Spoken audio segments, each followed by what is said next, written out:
Good afternoon, everyone, and welcome to Live at 4. It's Friday. That's Michael Bruno. We can always count on him. And it's November. Happy November. That video on that opens some things up. Leaves and snow. That's true. At the same time. Yeah, that's right. That's unusual. Right. That's yeah, for sure. We'll get to the weekend weather forecast in just a bit, but first, here's what's making news on this Friday. Another employee of the Madison School District has been placed on leave for allegedly using the N-word. We'll share what we know. The Garver Feed Mill is holding its grand opening tonight. Our Adam Duxter is there live. And Democratic presidential candidates are all in Iowa today ahead of the Democratic Party Liberty and Justice celebration. Let's take a look outside today. Woo, is it cold? I thought about you taking the dogs out this morning. Yeah, they weren't thrilled. I wasn't thrilled either. No. Nobody's thrilled about this. See, this person's taking a dog and they're enjoying it. The dogs still need to walk. Good for you this time of year. It's good cat weather, as you say. Exactly. Quieter weekend are the weather words, and Dave is in the backyard. Looking at the radar, it looks like it should be snowing, but it's not. Yeah, that snow not exactly reaching the ground just yet, Mark. It's too weak in the upper levels. Remember, that radar beam measures a couple thousand feet above the Earth's surface. So we are noticing that radar picture get a little bit more active, and we could see some rain and snow showers for the commute home. I'm not expecting major travel impacts there. Maybe just some nuisance rain and snow showers into this evening, and then overnight some flurries are possible. Taking a live look outside on the WISC-TV Skycam, we are looking at cloudy skies right now, so nothing really falling at the present time. But as we take a look at temperatures, we're in the 30s for the most part, but we will be dipping into the 20s as we get into tonight. And as Mark and Susan mentioned, it feels like the 20s across much of southern Wisconsin, and it will be that way for the football games tonight. So make sure you bundle up. Even if we don't get any snow showers, we will still deal with the more typical wintertime temperatures. So as we take a look at the evening planner, temperatures will fall through the 30s as we get into the next couple of hours. Now let's take a look at your first alert traffic update. There is a stalled vehicle in northern Dane County on the interstate, but not really causing too many delays right now. Traffic generally heading out at the posted speeds, but we are starting to notice those normal delays on the Beltline. Right past Park Street eastbound, closer to that delay goes close to Southtown Drive there. So here are your traffic times. Coming up in just a few minutes, we will look at what to expect for this quieter weekend, and if temperatures will get any warmer anytime soon. I'll see you in a few, Mark and Susan. All right, at this point, we'd like 40s, I guess. Yeah, exactly. That's balmy. All right, Dave, we'll see you in a few minutes. Thank you, Dave. First at 4, another staff member at a Madison school is on leave after allegedly using a racial slur with a student. District officials confirmed a substitute teacher at Hamilton Middle School is being investigated for the incident. The student's mom told Madison 365 that the incident started when students on a school bus were discussing the recent incident in which Marlon Anderson, a black security guard at Madison West, was fired for repeating the N-word to a student who was using it against him. The student confided in her teachers that she was uncomfortable with other students talking about it, and says one of those teachers asked specifically what was said and then repeated the word himself. The student's mom told Madison 365 a similar situation happened to her daughter about a year ago. In the letter sent out to parents at Hamilton Middle School, Principal John Burkholder said, "Our top priority has been to support the student involved and to take the appropriate next steps. I want to emphasize that racial slurs have no place in our schools." People are getting their first looks tonight at the fully renovated and reopened Garver Feed Mill. The space is holding a ribbon cutting and open house this evening. That's where we find Adam Duxter, who is live with what people are saying about what this means for the community. Adam? Yeah, well, Mark and Susan, for a while, the future was really uncertain for the Garver Feed Mill as there was issues with finances, even a fire. And at one point, folks decided whether or not they're going to tear it down. But today, the public getting their first look at the grand open of the beautifully renovated Garver Feed Mill here on Madison's east side. And Just earlier, Governor Tony Evers was in attendance to do a ceremonial ribbon cutting, and he said today is not only a big day for the city of Madison, but it's a big day for all of Dane County. Now, we'll take you a little bit deeper inside here of the Garber Feed Mill just to show you everything that's going on with all 11 tenants, and that's including Ian's Pizza, which folks are very excited to get a slice today. But again, we'll have a little bit more from those tenants tonight at 5 and 6. Big crowd there, that's for sure. Adam Dexter reporting live from the Garber Feed Mill. Thank you. Thank you, Adam. A judge in Richland County Circuit Court has set a $5,000 signature bond for the Richland Center police chief. Lucas Clements did not show up for his court date this morning. His lawyer told the judge he stands mute and has entered a not guilty plea. Clements is on paid administrative leave since June. According to a criminal complaint, Clements groped a female bartender several times at a bar. The complaint says the woman hid outside because she was scared. When she returned to the bar, he was gone, as well as her tip money. Patients in Wisconsin are hoping a new law will give them easier access to the medications that they need to treat chronic illnesses. The step therapy law goes into effect today, and our Rose Schmidt explains what the practice is and how it's being reformed today. Rose? So if your insurance company has ever required you to try a different, less expensive medication before using the one your doctor prescribed, well, then you've been stepped. Step therapy is used by insurance companies to help keep prescription costs down, but patients say it has prevented them from getting the medications in the past, which is why they advocated for the law to be changed. The new law reforms the process, giving insurance companies a new set of rules to follow. Patients can now ask for exemptions, and insurance companies have to grant or deny that request within 3 days or 1 day in an emergency. Fitchburg Family Pharmacy says this is a change for the better. What it'll help us hopefully do is provide better care for our patients. When we have a step therapy issue with regard to medication at the pharmacy level here, what it really is us waiting for the insurance company or the pharmacy benefit manager to process payment and allow us to be paid for the medication so that then we can give it out. The step therapy bill passed both chambers of the state legislature, and Governor Tony Evers signed it into law in July. This law goes into effect today, but insurance companies using step therapy have until January 1st to make sure they're complying with this state law. The companies also have to have an appeal process if they choose to deny a patient's request, and we'll hear from a patient at 6 o'clock. We will see you then. Thanks, Rose. President Trump is pushing back against the rules for upcoming impeachment hearings in the House. The president tweeted, "The public is watching and seeing for themselves how unfair the process is." Democrats say the rules give President Trump more opportunities to be part of the process than the last two presidents to face impeachment, but Republicans say it's unfair because Democrats can remove some of those rights if they so choose. In both Clinton and the Nixon impeachments, the minority did not have the right to call witnesses on their own unilaterally. Give us an opportunity to call witnesses, but if the chair says that they don't like the witnesses don't come forward.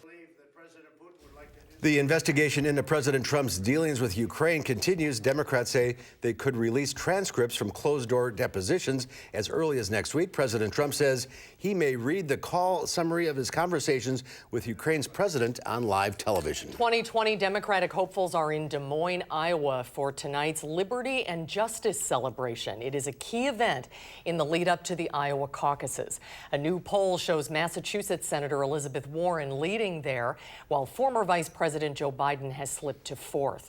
Katherine Johnson reports from the White House.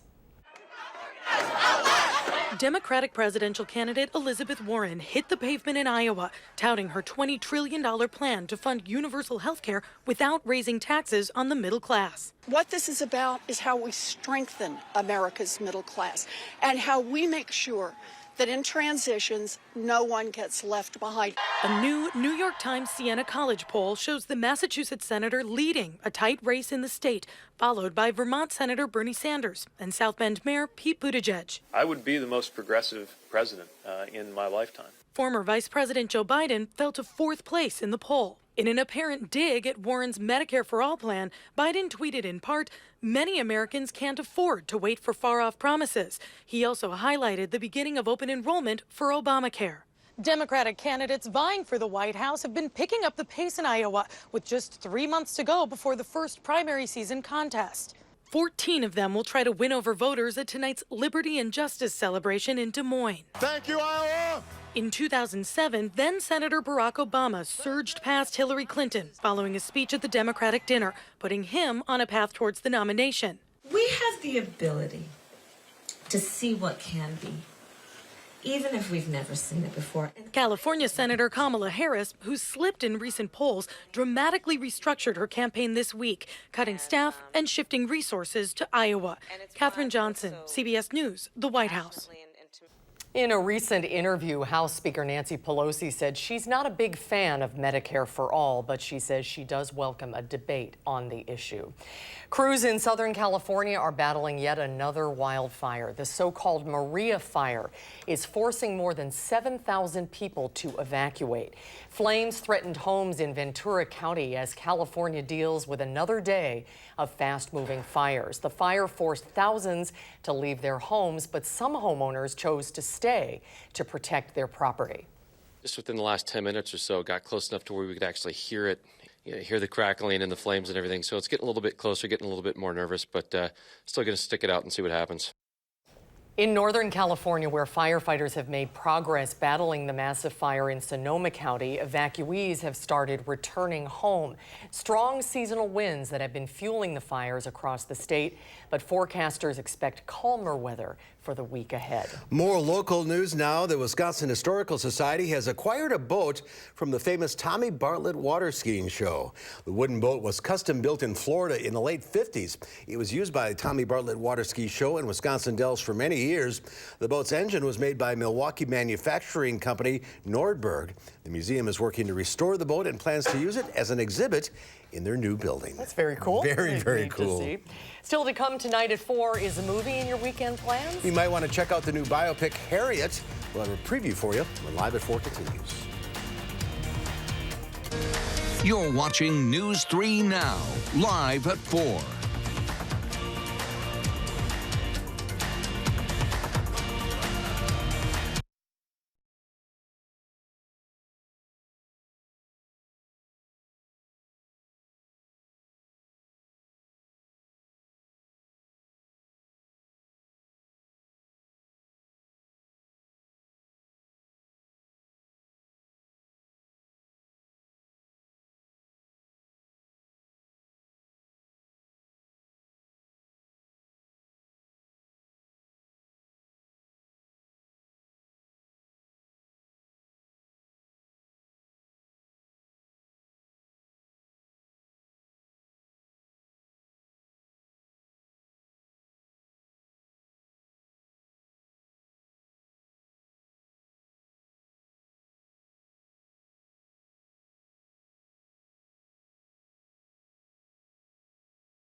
We'll get ready for an extra hour of sleep Sunday when daylight saving time ends and we move our clocks back an hour. But even with that extra hour, most Americans do not like the twice-a-year ritual of adjusting their clocks. A new Associated Press poll found that 7 in 10 people do not want to switch back and forth to mark daylight saving time. But which time is best? Well, 4 in 10 prefer year-round standard time, which means more morning and less evening sunlight. 3 in 10 want to stay on daylight saving time when the sun rises later in the morning and sets later in the evening. Where do you fall on that? I wanted standard time year-round. You like more sunlight in the morning. In the morning, yeah, right. I'm with you. I agree. So it'll be 3 in the morning in the summer. Yeah, right. Flag football is becoming one of the fastest growing youth sports in the country. Many consider it to be a safer alternative to tackle football, but some leagues are now requiring kids to wear helmets. 8-year-old Gabriel Kraut was rushed to the hospital by helicopter with a concussion after colliding head-on with a teammate during a flag football game. The incident prompted the league commissioner to make a big change. I grabbed him by the face and I held him close and I said, "Can you hear me?" And his eyes rolled back and he started to seize and pass out. She had that look of fear, and I didn't have the answers to give her. The helmets the players are using are among several that are being tested by Virginia Tech. The school's helmet lab ranks models to evaluate concussion risk. Virginia Tech released its first ever safety ratings for flag football headgear this year. Better than expected job numbers for October sent stocks into record territory. The Dow Industrials added 301 points, ending the week at 27,347. The Nasdaq was up 94 for a record close, and the S&P 500 set a record as well, gaining 29 points. Well, Thanksgiving is weeks away, but it already has fans of the show Friends celebrating. This was a funny episode. I always love that one too. Friends fans can watch all of the show's classic Thanksgiving episodes in movie theaters. The episodes will be screened at 700 movie theaters across the country on November 24th and 25th. 4 episodes will be shown each day, and they'll be shown at Point Cinema in Madison and the Palace in Sun Prairie. Well, that's interesting. Yeah, that is interesting. An iconic American hero is getting the big screen biopic treatment. David Daniel has the story. I don't know if you know how extraordinary this is, but you have made it 100 miles to freedom all by yourself. Would you like to pick a new name to mark your freedom? Harriet Tubman. Tony winner Cynthia Erivo stars in Harriet as the escaped slave determined to free others from bondage. God was watching, but my feet was my own. Running, bleeding, climbing, nearly drowned, nothing to eat for days and days, man. I made it. So don't you tell me what I can't do. I'm a 5'1" woman, so I'm a small woman who understands what it is to be underestimated, and to be able to play her sort of taught me that I have much more power than I know. To watch Cynthia portray this giant, this hero, you know, I could just cry thinking about it. Her selflessness, her fear, she is the epitome of what it means to be fearless. It's the first time Tubman's story has been told on the big screen, though the script was written more than 2 decades ago. I, for one, think it would have been relevant and timely and potent 20 years ago. Be relevant 50, 100 years from now. It wasn't that she was fearless. She could overcome it, you know, and that's what we need. That's the message that we need now. Our courage has to overcome our fear. I would give every last drop of blood in my veins until this monster called slavery is dead. In Hollywood, I'm David Daniel. That looks good. It does, and our Will Loper will have a review Monday here on Live at 4. And there's more to come at 4 today, including a look at your first alert weekend forecast. And then tonight at 5, snow has caused construction delays in and around Madison. We'll get an update on those projects tonight at 5.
Take a look at this. From soaring bird-like creatures to delicate angels, hundreds of puppets and their puppeteers are descending on the Mexican city of Guadalajara for a biennial puppet festival.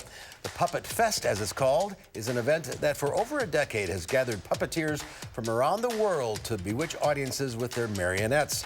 Each puppet is unique, with 13 theater companies from Mexico, Canada, Chile, Australia, and Italy taking part. Nope, don't like that one. What was it? Too lifelike, sorry. That was very lifelike. The fest runs through the weekend. I didn't see what it was. It was too close to a human being, in my opinion. But there's some pretty impressive puppets Oh, there. yeah. Just pull the right strings. So now there might be another little round of snow tonight? Yeah, for the evening commute, you may run into some nuisance rain and snow showers. We're not really talking about any accumulation with this, but just enough to get your attention. A little bit every day, right? Yeah, exactly. This is getting old and it hasn't even started yet. Yeah, we're getting peppered with some light snow, maybe some rain showers this weekend as well. We'll go over it all in your First Alert forecast. I'll show you who's pulling the strings.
Good afternoon, happy Friday, and happy start to November. Or is it December or January? Just don't look outside and then look at the calendar. You'll be very, very confused. Not confusing, though, the fantastic start to November. Great sunrise this morning with the clouds kind of in the foreground there, and also the Capitol. So here's how the day shaped out on our Madison time-lapse on the Edgewater Skycam. So we did see some peaks of sun throughout the day, mostly high-level clouds, so that sun was allowed to filter through and allowed those temperatures to get close to 40 degrees for highs in Madison. But we have those mostly cloudy skies with us right now in Madison, and we could see a few nuisance rain and snow showers for the evening commute and for the start, at least, of the Friday night football games. Some scattered flurries out of the question as we get into the overnight hours. Today's high 40 degrees, so still running about 15 degrees below normal for this time of year. Temperatures this morning started off in the upper teens in Madison. I didn't think think I'd have to dust off this map this early in the season, but we do still have about 1 to 3 inches of snow across much of southern Wisconsin on the ground, that is, and a little bit less to the north and west, closer to the Wisconsin Dells. But Madison, Janesville, that snow is not going to move all that much this weekend. Temperatures will be close to 40 degrees, but it will be a much slower melt compared to that first round that came through and was basically gone by the afternoon. November statistics, we typically should be in the low 50s. That's rich for the first day of November. By the time we get to the 30th, those average highs go down to 36 degrees. And our precipitation, usually about 2.5 inches of liquid equivalent and about 3.5 inches of snow. But as we saw to end October, nothing normal about the over 8 inches of snow Madison picked up. And I'm really trying, folks, to find the end of this cold stretch of weather. It's really not showing up for quite some time. 6 to 10 day temperature outlook, basically a certainty that below normal temperatures are going to continue. And as we take a look at the 8 to 14 day temperature outlook, a little bit less certain, but still looks like that colder than normal weather lasting through much of the first half of this month.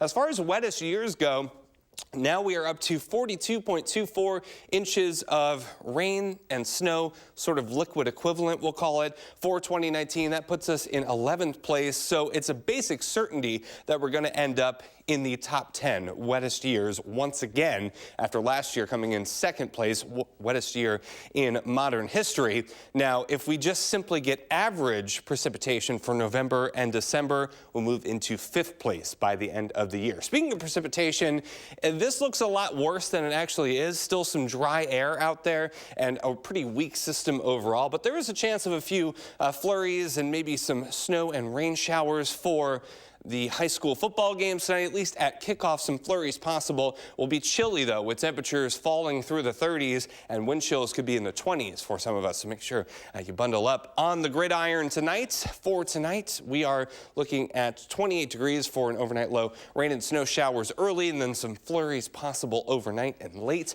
For tomorrow, those flurries wrap up early in the morning, then partly sunny and cold. Highs only in the upper 30s once again. So we can see on Future Track, we do have a chance of mostly some nuisance rain and snow showers. I really don't think these are going to affect the evening commute all that much, but we may have to fight off some flurries in the car on the ride home. And here we go into the overnight hours. Temperatures falling into the 30s, maybe some flurries to start us off for tomorrow morning, but then I think we should be dry for much of Saturday. Highs in the upper 30s with maybe a little bit of sunshine. On Sunday, we could see some more rain and snow showers by the time we get to the afternoon hours of Sunday. Really, the chances for precipitation are pretty minor over the next 5 days or so, but there's at least some chance of something in the forecast basically for the next week. And remember, this weekend, hopefully you get a nice extra hour of sleep. That's really the best thing in this forecast, at least in the near term, because temperatures are still staying pretty chilly as we take a look at that 10-day forecast. Really, our next chance of something more substantial as far as snowfall goes, really not looking at a lot, but that arrives on Wednesday with temperatures in the mid-30s. But look at that, strong high pressure arrives for Thursday and Friday. Highs in the 20s. Ooh. And hopefully that sunshine can get us up into the 30s, but right now that's looking doubtful. So these chilly temperatures to start November really not going anywhere anytime soon. A lot of people are happy about the snow, actually, because we were sort of in a snow drought last year. Yeah, I mean, we hit above average eventually, but it was tough going sometimes. And, you know, me personally, I'm celebrating no snow November. Okay. It's like no shave November, but I just don't want snow. But doesn't look like that will be the case. I'm just going to keep turning my clock back and there back and back and not even get just up. Go back in time. All right. Dave will keep us up to date on the weekend weather on News 3 this morning, Saturday and Sunday. And then on Sunday, stay tuned for CBS Sunday Morning. Mo Rocca joining us this afternoon with a preview of what's coming up on Sunday morning with Jane Pauley. Hi, Mo. What are we looking forward to? Hi there, Mark. As always, we're going to have a smorgasbord of wonderful stories, beginning with the profile of a remarkable man named Matt Stutzman. He's from Iowa, and he happens to have been born with no arms. But don't call him disabled. At a young age, Matt became fascinated with the sport of archery and set out to become one of the best in the world. Lee Cowan talked with him about how he did it. Here's a clip. At this point, I'm adjusting my strap to make sure it's in the same place. That way when I draw the bow back, I push my leg away from my chest. I bring my right shoulder up and I set it. Bring my face down to my release. And then I shoot. It's so amazing. And what's more, the guy is a single father of 3. Pretty amazing, right? It is a remarkable story. I can't wait to see it. I understand this is a special week for you as well. It is a big week. I thought you'd never ask. This weekend, the 2nd season of my podcast, Mobituaries, has launched. And our premiere episode this season, available now, is about first brother Billy Carter, the younger brother of President Jimmy Carter. I talked to Jimmy Carter about his younger brother, who passed away all too early at the age of 51. Billy Carter, many of us remember as kind of an outrageous, sort of goofy figure, but he was a lot more complicated than you may think. And I talked to his widow and his wonderful 6 children about the man they loved, who was smart, who was funny, and late in life really gave back, became a big advocate for people struggling with alcoholism as he did. And also, there is the Mobituaries book, chock full of stories that are not in the podcast, from the death of the station wagon to the passing of Satchel Paige, from Farrah Fawcett to the fur coat to Frederick the Great. I write appreciations of dead countries, dead sports teams, forgotten fashions. I hope that people have as much fun reading it as I had writing it. Some great topics. Wherever books are sold, I assume? Oh, wherever. Independent, Amazon, the whole gamut. And I'll be traveling around the country, selling it and signing it in person. Well, congratulations. And we look forward to seeing Jane on Sunday morning at 8 o'clock. Thanks, Mo. Thanks, Mark. Well, maybe he'll come to Madison. I hope so. I'd love to read that for a book signing, yeah. Well, still to come before NASA continues to prepare for a mission to Mars. Its next step is to send a helicopter to the red planet. We'll find out why and what they hope to discover when Live at 4 continues.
Here's a live look downtown on a cloudy and cool Friday afternoon, and that's going to be the weather story for the whole weekend ahead.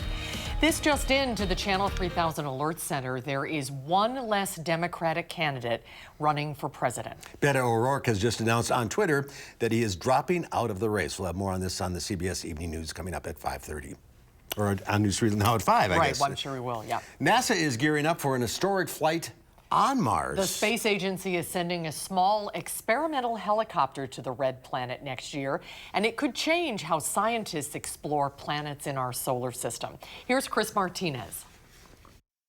Weighing in at just under 4 pounds, this small drone-like craft carries some big hopes. It's a major milestone. Mimi Ong is the project manager of the Mars helicopter, the first aircraft ever designed to fly on another planet. Researchers spent years developing the solar-powered twin-rotor machine. Their biggest challenge? Figuring out how to fly in the mostly carbon dioxide atmosphere of Mars. The air there nearly 100 times thinner than Earth's. Scientists were finally able to get the aircraft off the ground in this special testing chamber at NASA's Jet Propulsion Laboratory, which can simulate the Martian air. For a helicopter or a rotorcraft to work, you're turning the blades and pushing air to get the lift. And so when you have so little air, that is the highest challenge. The helicopter will ride along with NASA's newest Mars rover when it launches to the red planet next year. Once the rover lands, the helicopter will stay on board until a suitable area is found for its maiden voyage. NASA will pilot the aircraft remotely from Earth and hopes to simply hover above the ground on the first flight. After that, we'll be getting up to that 3 to 5 meter height and then doing lateral flights of incremental distances. If it works, NASA says future vehicles could help explore difficult-to-reach areas, help carry equipment, and act as scouts for human explorers on other worlds, ushering in a new era of exploration. Chris Martinez, CBS News, Pasadena, California. The Mars 2020 mission is scheduled to launch in July of next year from Cape Canaveral, Florida. And it's expected to land on Mars in February of 2021. Absolutely fascinating. It is. Well, still to come at 4, we've got Trouble in River City. The Music Man is coming to Janesville. That's Trouble with a T, and that rhymes with B, and that stands for Bruno. We'll go backstage with Michael Bruno when Live at 4 continues.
That, I bet you better have deep pockets, $1.9 million. That's how much somebody paid for this bottle of whiskey during an auction. The purchase set a new auction record for any bottle of wine or spirit. The whiskey inside the bottle of Macallan was distilled in 1926. The company only produced 40 bottles of whiskey that year. The rare bottle of scotch was only expected to go for about $400,000. It went for triple that. Wow. Don't spill it. Cheers. Cheers. Well, before it was a film in 1962, The Music Man was a Broadway musical, winning 5 Tony Awards in 1957. A revival in 2000 produced a new generation of fans of con man Harold Hill and the gang. Janesville's 2 high schools are presenting a joint production of The Music Man later this month. Our Michael Bruno goes backstage and sits in on a recent rehearsal.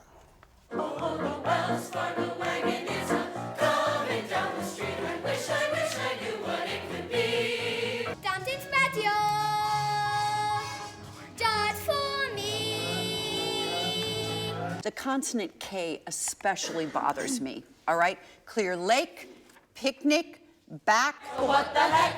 You're welcome. Join us at the picnic. You can have your fill of all the food you bring yourself. You really ought to give Iowa a try. So I'm in one of my favorite places, the costume shop. We're going to meet one of the 2 Mary the librarians in The Music Man. Hi. Hi. So tell me a little bit about the show itself, about Music Man.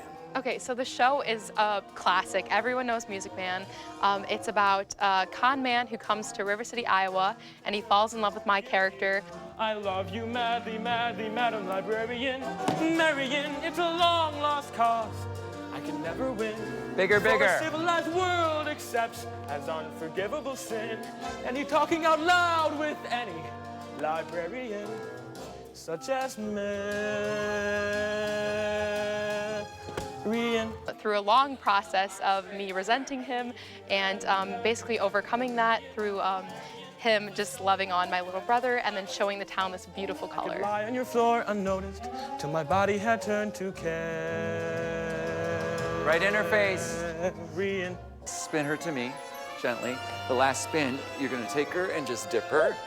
Okay. Right, dip her, and then roll her out. Yep. 5 and a 6 and a 7 and 8. Lay 1, 2, 3, 4. At that point, you took it. The sun back in the sky. Light a rose, oh, won't you be mine? Light a rose, oh, light a rose, oh, light a rose. Obviously, you know the stage play, but there's also a wonderful movie that was made of it. Are there any differences between the stage play and the movie version? Yes, in the movie, the scenes are very different. They can be brought from one scene into the next very easily, and with ours, it's kind of like we're stationary in that, so we really have to work with that with our dancers and just making sure that it's perfect the first time that we do it, and we don't really have the luxury of changing the scene from 2 seconds to the next second.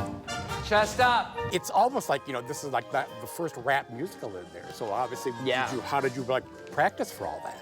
It's going. I mean, really, it's just a matter of running it and running it and running it and doing it with the tracks over and over and over again. 76 trombones caught the morning sun with 110 cornets right behind. There were more than 1,000 reeds springing up like weeds. There were horns of every shape and kind. Here it is. There were copper Listen. bottom timpani and horse platoons. Da da da da. Unbuilding, thundering all along the way. I got to the point where before I went to bed every night, I was at least listening to the Robert Preston soundtrack or running it myself.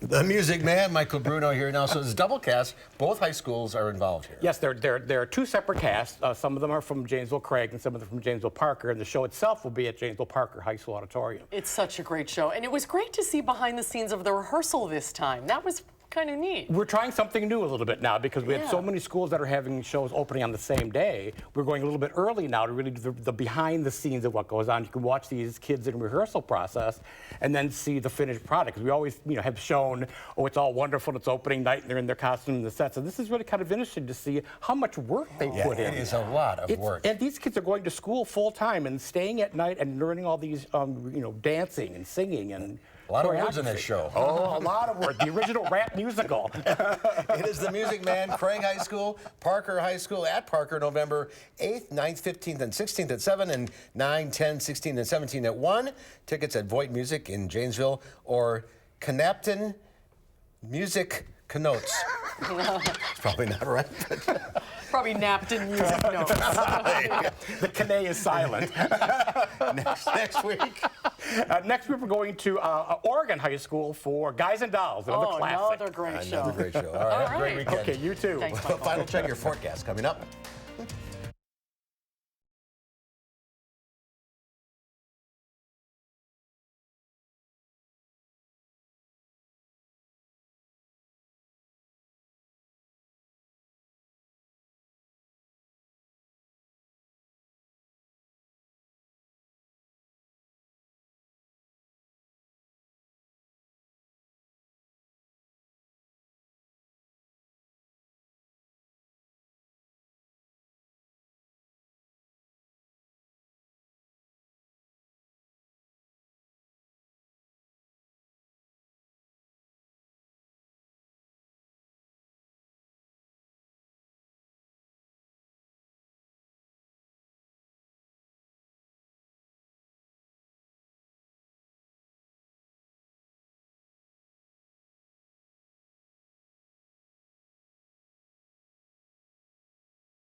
Dave has one final check of the forecast, so the radar looks worse than it is. Yeah, I think so. Just like this cold I have right now is a little bit worse, or it sounds worse than it is. So high-res Doppler is showing a few light rain and snow showers out there. You may see a few flakes or see a few drops during the commute, but really the atmosphere too dry for a lot of that to hit the ground. We are looking at those cloudy skies though in Madison on the WISC-TV Skycam. So really just a nuisance shower or two tonight. Really not looking at anything that will impact us too much. Now the wind chills, that's a different story. They will impact us into the Friday Night Football festivities tonight for playoff action. Right now in the 20s and 30s. It will feel like the 20s on the gridiron tonight, and temperatures falling slowly through the 30s with those cloudy skies sticking around. Some flurries possible overnight as temperatures dip into the 20s for tomorrow morning. And a cool weekend. Yeah. Not really a lot of relief. I got some closets to clean out. Yeah, there it is. Indoor the sock drawer? Yes. All right, Dave, thank you. Thanks, Dave. Monday here on Live at 4, pancreatic cancer. The UW is holding a free event on how to detect and treat this deadly disease. And our film critic Will Loper will be here to tell us what he thinks of the Harriet Tubman biopic, Harriet. That's coming up Monday on Live at 4.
Well, Lola and Louie take us to a couple of birthday parties and a wedding. All part of this week's edition of the News Hounds Now Update.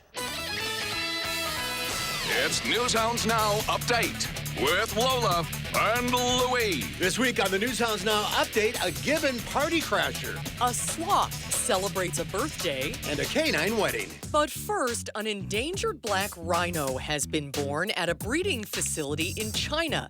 The little one weighed about 75 pounds at birth, and now at 3 weeks of age, tips the scales at 113 pounds. The newborn's job right now is to eat, sleep, and play. When full grown, a black rhino can weigh over 3,000 pounds and run at speeds of 28 miles per hour, which is quite remarkable. Their lifespan is about 45 years, so this little one has a long life ahead of it. A white-handed gibbon named Rainer celebrated his 7th birthday at the Oakland, California Zoo. Keepers gave Rainer lots of treats. He was having a good time. But all of a sudden, his companion, May, decided to join in on the fun. He grabs one of the gifts and escapes on a tree. Caught on video red-handed.